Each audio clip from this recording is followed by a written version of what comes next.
साहित्य प्रेमियों की नज़र में पिछले 9 सालों से अपनी एक अलग छवि बना चुके ग्लोबल लिटरेरी फेस्टिवल नोएडा की भव्य शुरुआत एक बार फिर से हो चली है।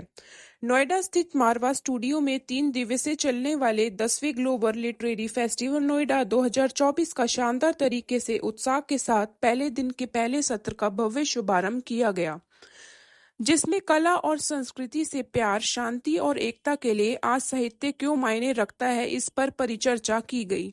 भारतीय संस्कृति के अनुसार दीप प्रज्वलन और गणेश वंदना के साथ कार्यक्रम की शुरुआत की गई। कार्यक्रम में देश विदेश से अतिथिगण ने अपनी उपस्थिति दर्ज करवाई। कार्यक्रम में बुके भेंट कर अतिथिगण का स्वागत किया गया।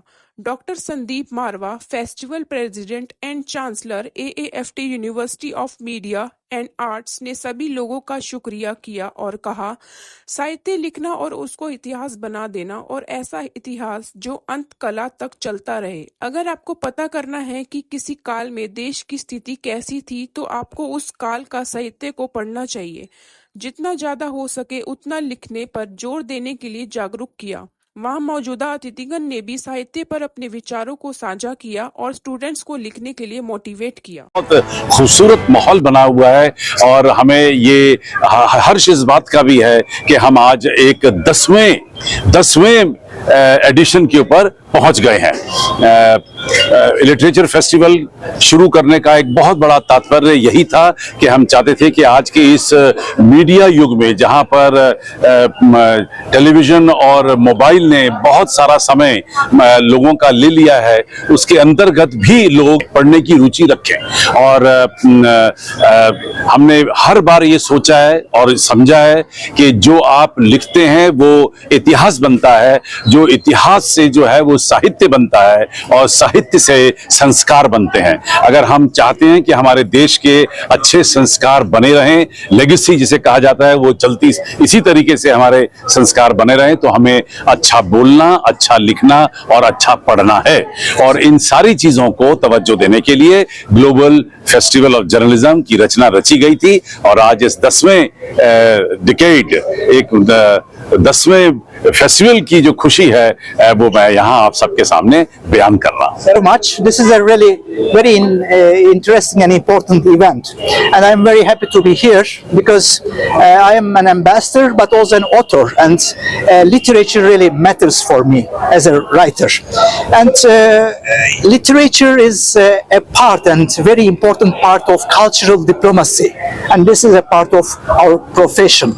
As an ambassador of Turkey to India, I always pay special attention to cultural relations, and we are also in close relations in terms of literature. We are trying to participate as Turkey to all possible festivals, literary festivals, and my presence is also today, shows that we are very interested. Turkey was a guest of honor country earlier this year in Kerala, and we invited many Indian publishers and authors to Turkey last year, to the biggest book fair in Istanbul as focus country. So this is an important element in our relations, and with your assistance, interest and help, we will continue working in this regard. Thank you very much. Yeah, I'm really pleased and honored to represent Russia today at this wonderful event.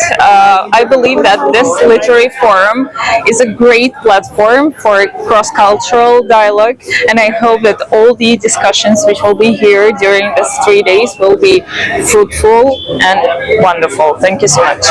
But यहाँ आने के बाद मुझे ये एहसास हुआ कि ये बहुत बड़ा आयोजन है, बहुत well thought, well organised programme है, बहुत सोच विचार करके ये इवेंट तैयार हुआ है और मुझे बहुत खुशी हुई यहाँ आने के बाद। मैंने उम्मीद नहीं की थी कि इतना अच्छा, इतना सुखद अनुभव मुझे यहाँ होगा, और मुझे लगता है कि आने वाले 2-2.5 दिन में आप लोग बहुत सारे ऐसे सेशन होंगे जिसमें बहुत कुछ आप सबको भी सीखने को मिलेगा। मैं तो एक ही सेशन के लिए आई हूँ, मुझे तो एक ही सेक्शन में बहुत कुछ सीखने को मिला, तो it has been a great experience. और मैं यही चाहूंगी कि इस आयोजन, मुझे सुनकर बहुत हैरानी हुई कि ये लिटरेचर फेस्टिवल को 10 साल हो गए हैं, मुझे जानकारी नहीं थी, और 10 साल से इतना बढ़िया आयोजन यहाँ हो रहा है संदीप मारवा श्रीवास्तवा जी के नेतृत्व में।